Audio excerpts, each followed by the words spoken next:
Assalamu alaikum. Juventus nil and Real Madrid 1. We won the game. But what was that performance? I do not know. Now look, I never take notes of games. I never do.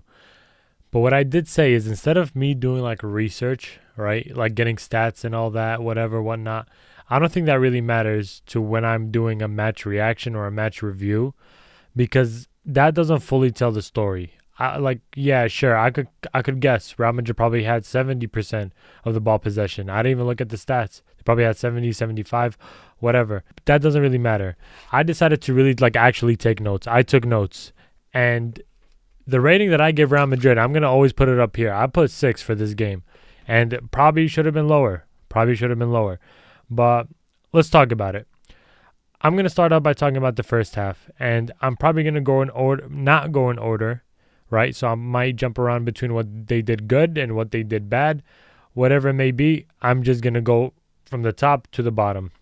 The first thing I noted is that Real Madrid was not taking advantage of the spaces that were opening up.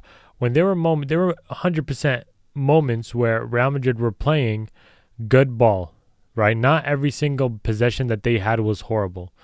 There's moments where they played even fast and there was open space, right? Now, I'm not talking about counters. I'm talking about when they are passing fast and when they're playing fast, they're running and making all these movements. We were making a lot of openings, but Real Madrid did not make use of it. They did not take advantage of Juventus breaking their defensive line, right? Because two of them would push up while two of them were keeping whoever is trying to make the run onside, right?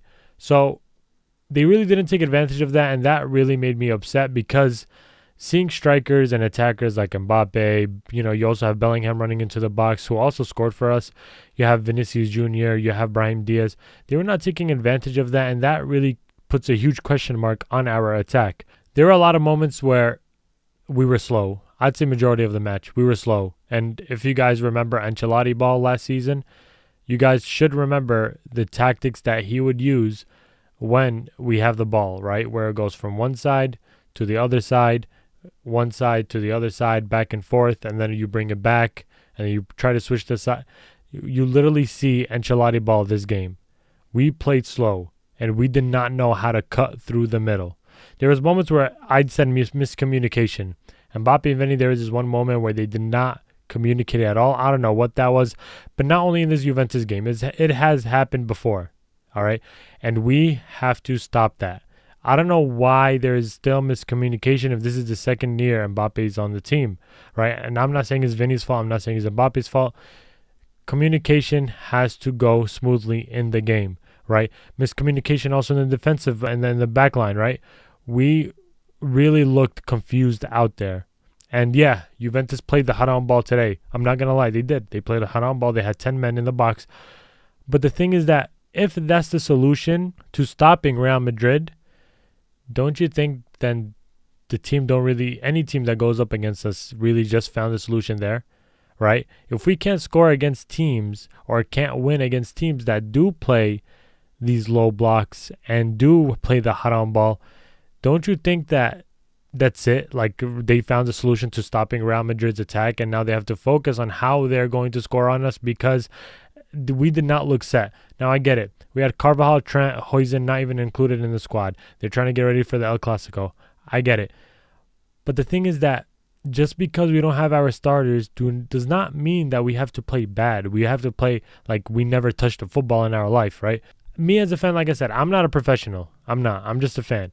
But the thing is that why am I noticing these mistakes, right? I'm just a bystander looking at the game, and the fact that you could see this many mistakes, this many faults in a game, in a season as well, tells you a lot. When Real Madrid were building up the ball, it was predictable, and you guys can see it as well, right? When I mentioned back and forth, left and right, and then bringing it back, the build-up was too predictable, and that is one of the reasons why we struggled to score.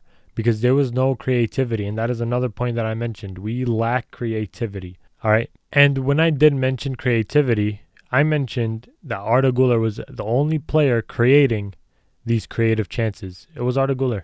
No, there's only one moment, where Mbappé did that crazy pass to Militao, but that doesn't define his whole performance, right? Whoever was consistent in the match gets the praise, and that was Arda Güler. I did say Mbappé had his moments, right? There was moments where he could have scored, but the goalie made incredible saves. I did mention that Militao is a great leader, the way he communicates with his team, but there was this one mistake that he did in the second half, and I am going to get into that. Obviously, we did have great ball possession, but it led to nothing, so I don't even know why I put a plus on that, because really in the first half, it was really, really bad, and that is not rated a 6. The first half was rated maybe a 4 or a 3. The only thing that's keeping it that much is because of the ball possession. And yes, I am giving Real Madrid this high standard because of their history, because of what we won, and because of the players that played for the club and the way we achieved these things through these competitions. Real Madrid really has to be held to a high standard, right? Look at Man United. That's my example right there. Look at Man United. Look at the standard that they were once held to. And now look at the standard that they're being held to now. That is not what Real Madrid has to go through in order for us to set the standard low. We're not going to set the standard low at all. It has to be high. Real Madrid knows their worth, and I'm sure the players, the locker room, the manager, the director, the president, everybody knows that. Now, moving on to the second half before I go on a tangent, I did mention that we played too high, and that almost caused us the goal. We almost conceded a goal where we played really, really high, where if the tactic was to just boot the ball out, Militao is not fast. We don't really have a fast defender besides maybe Asensio. So we don't play this high line if we don't have fast players. Barca plays it. They have players who could recover. But Real Madrid really don't have any players that can really recover as fast as the person or the attacker who's meant to have that pace on the ball. I mentioned the defense was slow in the second half. Really, like the everything was slow. Their pace, the way they were reacting was slow. Everything was just slow, and Juventus really got unlucky with some of the things they were doing. And Courtois saved us big, which is my last point that I did. Courtois did his part. Courtois did his part whenever there was a threat. He was always there, and it's always shout out Courtois, because if it wasn't for Courtois, Real Madrid really weren't going to be as successful as they are in recent years. I'm speaking about. Courtois has made amazing saves for us in the past years, and this game as well. Amazing saves and amazing performance. I did mention Vinicius Jr., even though he didn't do much, he was the main reason why we got our goal. Obviously, Bellingham, great positioning to not be offside.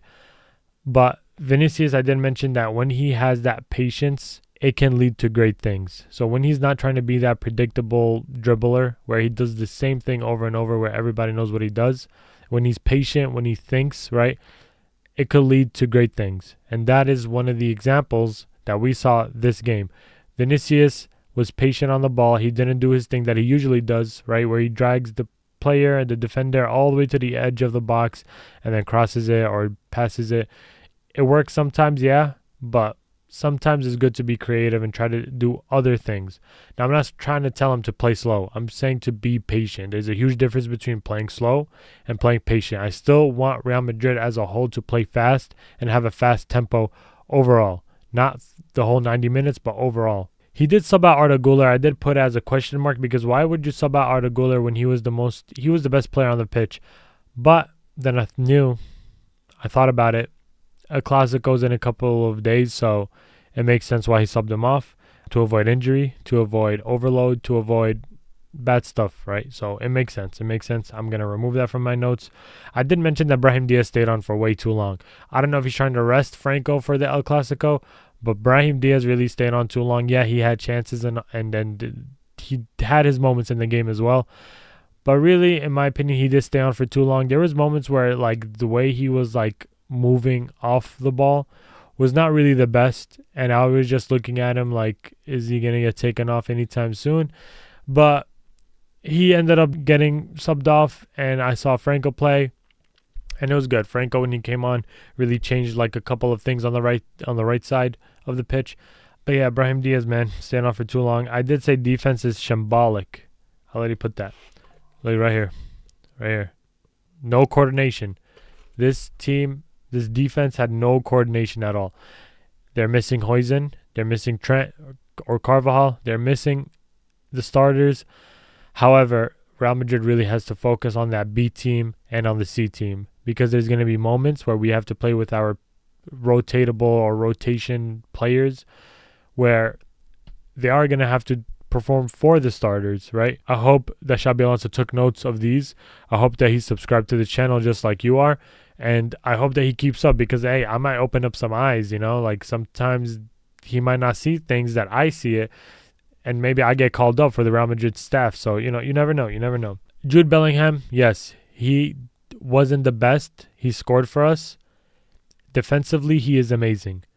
So I did call it. I said that he is probably playing as a roaming player or a roaming midfielder. And he was all over the pitch tonight. And the fact that he was making more tackles than our defenders really tells a lot. And I did put Jude amazing defensively and offensively. He's been really good. These are my notes. I rate the performance a 6 out of 10. Not really the best. Barcelona should be confident, right? After that performance, they dropped, 6 goals against the team they just versed yesterday. And Real Madrid only dropped 1 against, it's Juventus, right? It's a big club. And we did get a win finally over a big club. Over the past 2 big clubs we lost and got humiliated. But that is my match preview. Let me know what you guys think. Do you guys think that Real Madrid deserved to win? Did they deserve to lose? Because in my opinion, with the performance, they at least deserve to draw. But we still got the win. I'm happy about it. I know I said more negatives about the positives, but that is because I like to be honest. And the fact that we have the El Clasico coming up in a couple of days is very important to be honest with yourself. It's very honest to see the mistakes because, yes, at the same time, Juventus played the low block. They at some point, I think they had 6 players playing at the defensive line. So really, yes, Real Madrid struggled to get goals. But, if you look at the way that Juventus played, it makes sense. They cannot score goals when there's 10 people in front of them. It's really hard. So I can't really judge them to that extent. But at the same time, there were moments. These specific moments that I listed, these were all moments. I'm not talking about the whole game. These are all moments where they could have taken advantage of. Moments where they could have avoided, defensively speaking about, and moments where they could have capitalized on. So yeah, let me know what you guys think. Do you think Real Madrid deserved to win, deserved to lose? Do you think Do you think Real Madrid are ready for the El Clasico? Obviously, after this match, I'm not expecting a lot of people to even say yes, but at the same time, we were missing a lot of our starters. We had one of our starters being rested.